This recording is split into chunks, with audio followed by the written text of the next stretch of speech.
Have you ever wondered why the nicest guy in the room is almost always the one who gets ignored, overlooked, and quietly placed into the friend zone? Why do women say they want a kind man and yet chase someone completely different?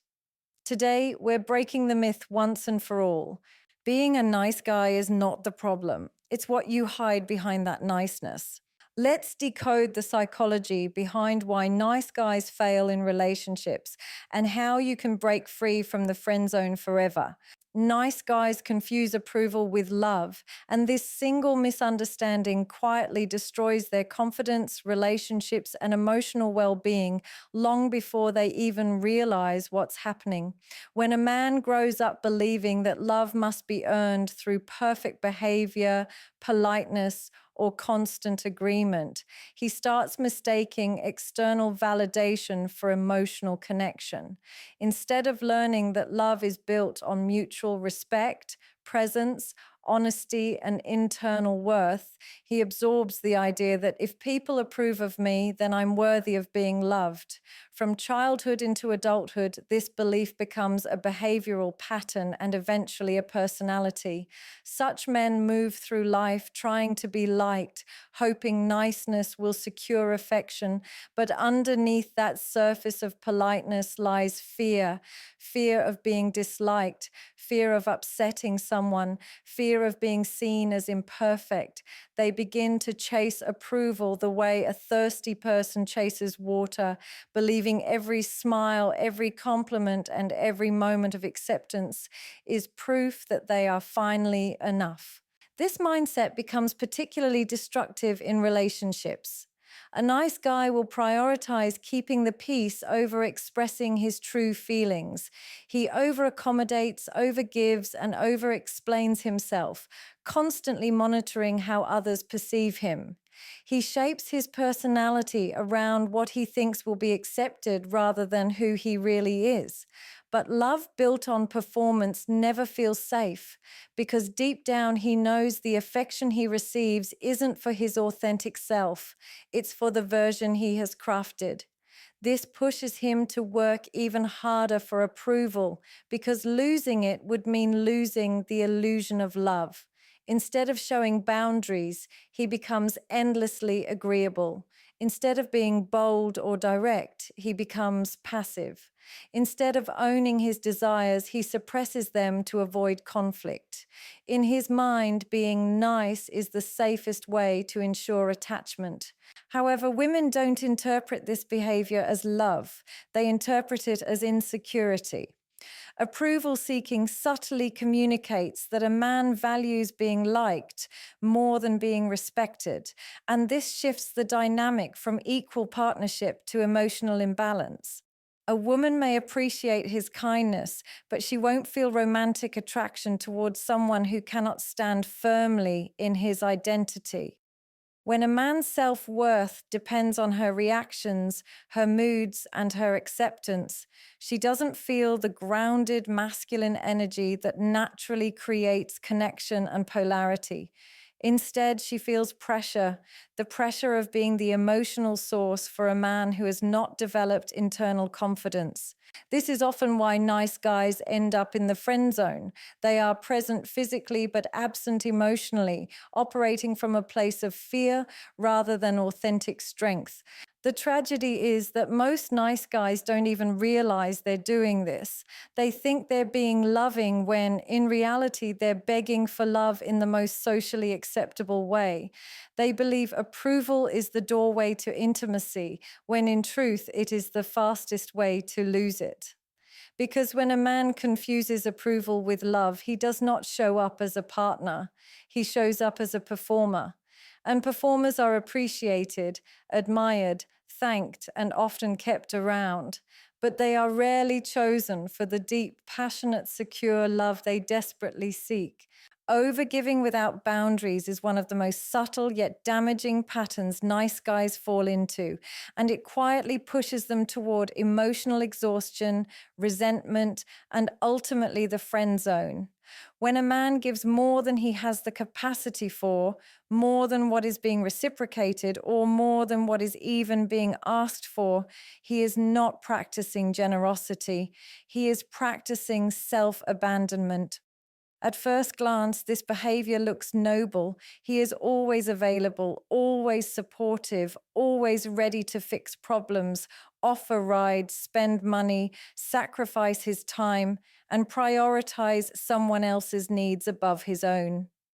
But beneath this surface of kindness lies a deeper psychological wound, a belief that he must earn closeness by proving his value. Instead of seeing himself as inherently worthy, he starts presenting giving as his identity. He hopes that by being overly helpful, overly loyal, and overly selfless, the other person will recognize his devotion and reward him with affection. But human relationships do not work on transactions, and love cannot be bought through excessive giving. This pattern becomes even more destructive in romantic dynamics. A woman does not feel attracted to a man simply because he gives.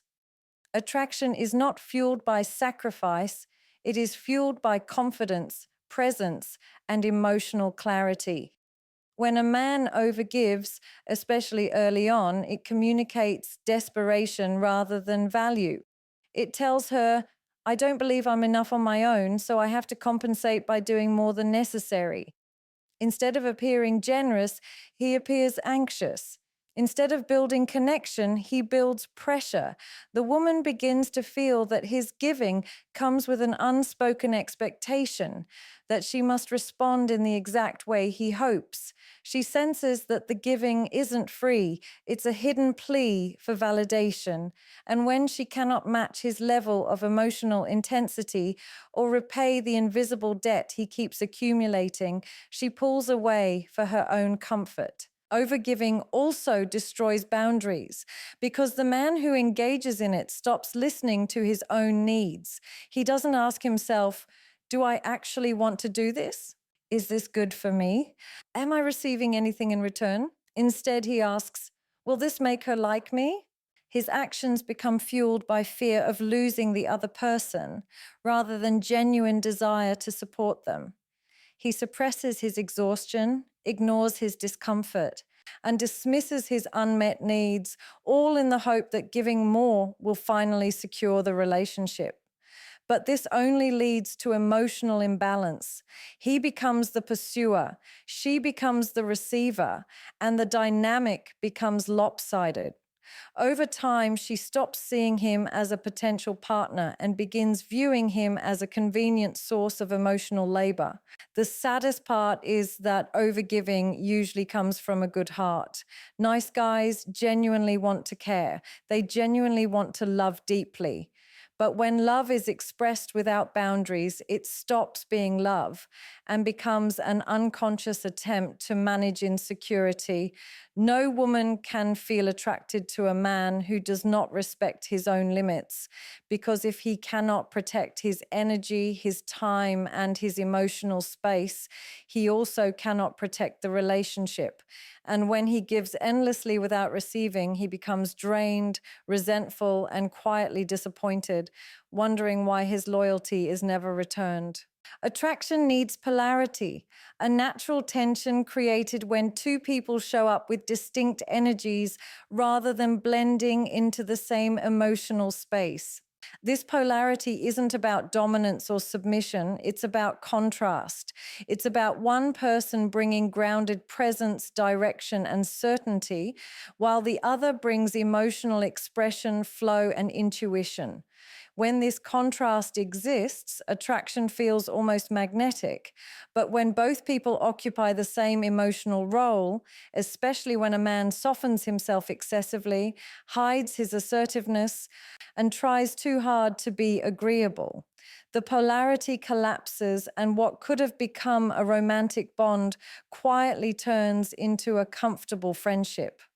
Nice guys often lose attraction not because they're unkind, but because they unconsciously suppress the very traits that create tension: decisiveness, clarity, boldness, and emotional leadership.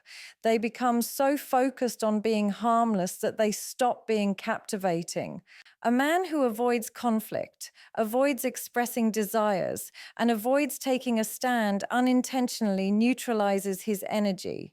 He becomes pleasant but predictable, understanding but unremarkable, supportive but not stimulating. Women do not lose interest because of kindness. They lose interest because nothing in the interaction challenges, excites, or awakens them. Polarity thrives when a man shows emotional independence rather than emotional dependency, when he expresses his perspective rather than mirroring hers, and when he leads with purpose rather than waiting for direction. Without this contrast, the relationship loses heat. It becomes emotionally flat, like a friendship where both individuals are trying to keep everything balanced and safe, rather than allowing natural chemistry to build through honest, differentiated expression.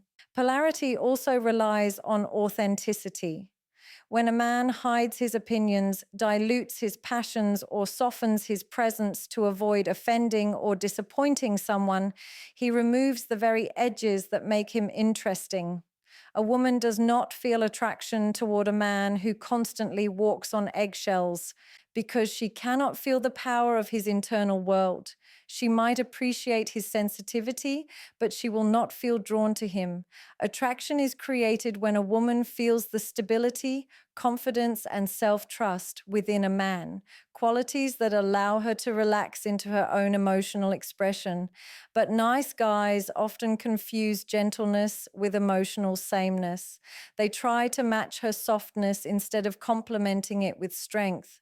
In doing so, they unintentionally create a relationship dynamic where both people occupy the same emotional frequency, leaving no spark, no tension, no contrast.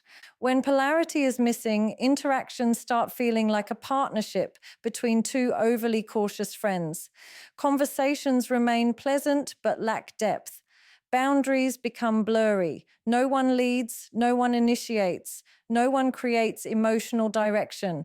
Nice guys believe they're doing the right thing by being overly adaptable, but what they're actually doing is removing the very qualities that generate desire. A woman wants to feel safe, but she also wants to feel something. She wants presence, not passivity, clarity, not compliance, confidence, not avoidance. And when a man shows authentic emotional leadership, not control, but grounded direction, polarity naturally strengthens and attraction flows without force or effort. Attraction needs polarity, a natural energetic tension created when two people show up with different but complementary emotional forces. And this contrast becomes the invisible magnet that pulls them toward each other. When polarity is present, connection feels effortless, almost electric. It creates depth, excitement, unpredictability, and emotional movement between two people. But when polarity collapses, even the most compatible pair can feel flat, dull, or just friendly. Nice guys often lose attraction not because of their kindness, but because they dilute their natural energy in an attempt to seem non-threatening or overly agreeable. They imagine that sameness creates closeness, when in reality, it kills the spark. Attraction lives in contrast, in the interplay of confidence and softness, direction and openness, decisiveness and receptivity. Without this contrast, two people may like each other, but they cannot feel that internal pull that differentiates romantic chemistry from polite companionship. Many nice guys unintentionally neutralize their energy by hiding their assertiveness, withholding their true opinions, suppressing their emotions, or avoiding any display of initiative. They believe that by constantly aligning with a woman's preferences, they will appear more compatible and easier to be with. But this emotional flattening sends the opposite message. Instead of complementing her energy, they begin to mirror it. When a man becomes overly passive, overly flexible, or emotionally soft without confidence, he loses the edge that creates romantic tension. Polarity requires one person to bring a grounded presence, someone who can hold direction, express clarity, and take emotional or practical initiative. When a man hands over that role because he fears conflict or rejection, he unintentionally removes the dynamic that creates attraction and replaces it with the energy of a safe but unexciting friendship. Polarity thrives on authenticity. When a man pretends to be calmer, sweeter, or more agreeable than he actually feels, he is not creating harmony. He is creating emotional sameness. And sameness produces neutrality, not romance. A woman cannot feel attraction toward a man whose emotional expression feels identical to hers, because polarity is not created by similarity. It is created by complement. She wants to feel his presence, not his performance. She wants to sense his internal stability, not his silent compliance. When a man loses his boundaries, avoids saying no, or hides his desires in fear of being judged, she no longer experiences him as a grounded emotional anchor. Without that anchor, polarity fades. Without polarity, desire never fully activates.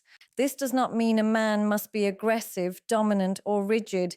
True polarity is not about force. It is about emotional leadership. It is the ability to show up with clarity instead of hesitation, direction instead of passivity, and confidence instead of fear-driven approval seeking. When a man expresses himself honestly, when he shares what he thinks, what he feels, and what he wants, he brings a distinct, recognizable energy into the relationship.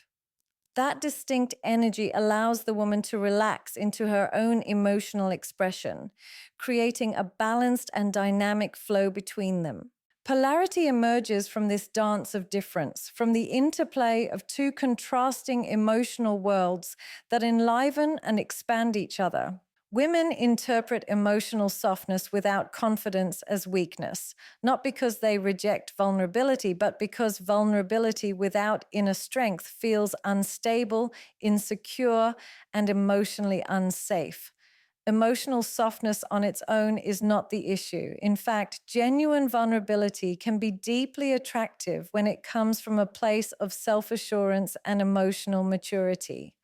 But when softness is presented without confidence, without boundaries, and without a grounded sense of self, it stops feeling like intimacy and starts feeling like dependence. A woman can sense when a man's openness is not an expression of inner depth, but a cry for reassurance. When softness comes from fear, fear of losing her, fear of disappointing her, fear of being alone, it creates pressure instead of connection. She begins to feel responsible for his emotional state, as if she must constantly uplift him, soothe him, or validate him. This emotional weight transforms attraction into caretaking, and caretaking is the fastest way to dissolve romantic desire. Emotional softness without confidence usually shows up as neediness, an excessive desire for approval, affection, attention, or reassurance. A man may share his feelings not to deepen connection, but to be comforted or validated because he does not know how to hold his emotions on his own. Instead of saying, "This is how I feel," he says it with an unspoken question. "Do you still want me?" Women instinctively pick up on this hidden plea. They sense that his vulnerability is tied to insecurity rather than strength. This creates discomfort because when a man needs emotional rescue, a woman cannot relax into the relationship. She cannot lean on him. She cannot trust his emotional presence because he is already leaning on her. Emotional softness only feels meaningful when it is expressed by a man who is anchored within himself, someone who can share without collapsing, who can be open without being fragile. Another reason women interpret unconfident softness as weakness is because it lacks polarity. When a man shares emotions from a centered, steady place, he maintains the grounded masculine energy that creates attraction. But when he shares emotions from a shaky, approval seeking place, the polarity flips. He becomes emotionally dependent, and she becomes emotionally responsible. This dynamic causes her to lose the sense of safety and admiration that fuels romantic connection. Softness without strength feels like a request rather than a revelation. It asks for support rather than offering connection. It signals that the man does not know how to regulate himself emotionally, which makes her feel that she must step into the stabilizing role, a role that dampens her attraction. Women are not threatened by a man's emotions. They are threatened by his emotional instability. They are drawn to vulnerability that is anchored, vulnerability that says, I know who I am, I know what I feel, and I trust myself enough to share it with you. Confidence gives emotional softness shape, structure, and meaning. Without that confidence, softness feels shapeless and overwhelming. A woman wants to feel that a man can handle his inner world because this allows her to feel safe expressing her own emotions. When she senses that his softness comes from uncertainty instead of depth, she instinctively pulls back. Not because she lacks empathy, but because she cannot build romantic desire on top of emotional fragility. Friendzone happens when you become emotionally available without creating romantic tension. And this is one of the most common traps nice guys fall into without even realizing it. Being emotionally available is often presented as an ideal in modern dating advice. We are told to be honest, share your feelings, and be supportive, which are all healthy qualities in a relationship. However, when emotional availability is offered without the balance of polarity, desire, and romantic energy, it loses its power and can backfire. A man who is always present, always understanding, always ready to listen and provide comfort, but never expresses attraction, desire, or assertiveness, unintentionally signals that he is a safe emotional outlet rather than a romantic partner. Women instinctively sense the difference. Emotional safety alone does not create romantic desire, it creates friendship. If there is no tension, no challenge, no spark, and no hint of masculine assertiveness, the connection becomes emotionally flat, comfortable, predictable, and ultimately platonic. One of the biggest mistakes nice guys make is confusing emotional intimacy with romantic attraction. They believe that the more they share, the closer they will get, and the more they invest in her emotional world, the more she will fall for them. But what they fail to understand is that romantic attraction is not built solely on availability. It is built on a combination of emotional connection and polarity. When a man overshares his feelings without expressing desire or taking a stand, he creates a dynamic where the woman feels she knows everything about him without experiencing the magnetic pull of tension or uncertainty. She may enjoy his company, appreciate his kindness, and even rely on him for emotional support. But her romantic interest fades because the relationship lacks the subtle push-pull that stimulates desire. Friendzone forms precisely in this imbalance, where emotional openness exists without the presence of confident, directed, and engaging masculine energy. Another reason emotional availability without romantic tension leads to the friend zone is that it removes mystery and challenge. Attraction thrives on curiosity, unpredictability, and subtle signals of desire. When a man becomes emotionally available in a completely neutral, non-romantic way, he inadvertently removes the uncertainty that keeps a woman intrigued. She begins to see him as a fixture, someone reliable and comforting, but not someone she is compelled to pursue. Emotional openness becomes a tool for connection rather than a vehicle for desire. In this dynamic, the woman does not feel the energy of wanting to claim or pursue him because she senses that nothing is at stake. The tension that sparks butterflies, longing, and excitement is replaced by comfort, routine, and expectation. Friendzone is also reinforced when a man avoids expressing attraction out of fear of rejection. He believes that by being nice, supportive, and available, he will eventually earn her romantic interest. But attraction does not work like a reward system. Women are drawn to men who are emotionally present and confident enough to express desire, assert boundaries, and create direction.